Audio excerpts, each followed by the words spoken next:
Visionary Walk இது எங்களுடைய first முயற்சி பை வீடு விமன் ஆண்டர்பிரினர்ஷிப் டெவலப்மெண்ட் ஆர்கனைசேஷன்ல இருந்து நாங்கள் நிறைய விஷனரி அவார்ட்ஸ் கொடுத்துருக்கோம். பட் இந்த வாட்டி இது என்ன ரொம்ப ஸ்பெஷல் அப்படின்னா, சென்னையில் இருக்கக்கூடிய டாப் 15 விமன் டிஃப்ரெண்ட் வாக்ஸில் இருந்து, இன்ஸ்பெக்டர், லா கேட்டகரியில இருந்து, ஸ்போர்ட்ஸ் கேட்டகரியில இருந்து, சோஷியல் சர்வீஸ், பிஸ்னஸ், ஹெல்த், எல்லா கேட்டகரியில இருந்தும் நாங்கள் வந்து ரெக்கக்னைஸ் பண்ணியிருக்கோம். இது ஏன்னா ஒரு டிஜிட்டல் எராக்கு முன்னாடி இவங்க எல்லாமே வந்து அச்சீவ் பண்ணியிருக்காங்க. ஸோ இவங்க இன்னைக்கு இருக்கக்கூடிய ஒரு புதுசாக வரக்கூடிய ஆண்டர்பிரினர்ஸ்க்கு வந்து இவங்க ஒரு நல்ல ஒரு எக்ஸாம்பிளாக இருப்பாங்க அப்படின்றதுனால இவங்கள வந்து நாங்கள் ரெக்கக்னைஸ் பண்ணியிருக்கோம் இன்னைக்கு.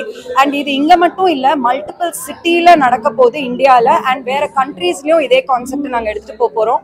ஏன்னா விமனை ரெக்கக்னைஸ் பண்ணுறது, ஒரு இன்ஸ்பிரேஷனாக காமிக்கிறது ரொம்ப ரொம்ப முக்கியம். வெறும் இன்ஸ்பிரேஷனா மட்டும் இல்லாம இதுக்கப்புறம் இவங்களோட இவங்க நிறைய பேரை மென்டார் பண்ற மாதிரியான ஒரு பிளாட்ஃபார்மை வந்து நாங்க லான்ச் பண்றோம்.